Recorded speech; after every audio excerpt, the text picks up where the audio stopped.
Ngayon, ano naman yung mga advantages na nakaka-excite pag-usapan? Una-una, pag ikaw ay isang member na nasa isang pre-pioneering company o pioneering company, ang laki ng advantages mo. Why?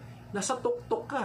Ikaw ang magsisimula, ikaw unang nakakaalam, malamang sa iyong mga kamag-anak, kaibigan, kumare, kumpare, classmate, elementary, high school, college, ka-office mates before.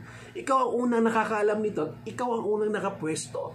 Bago pa malaman nila, bago pa malaman ng mga tao sa lugar ninyo o sa buong Pilipinas at iba't ibang mga bansa, nakaposisyon ka na. Diba? Yan yung advantage mo. Lumaki man ang kumpanya, maging prosperous man ito, mapalaki man natin ang ating mga organization dito, ang laki ng kikitain mo kasi ikaw to, maagap ka. Daig ng maagap ang masipag. Daig ng maagap yung mga nagdududa pa at hindi pa naniniwala. So, lumaki man ang organization, yan yung advantage natin. Napakarami ng advantage kapag nauna ka na mag-promote ng mga bagay-bagay kung ano man ang meron na pinupromote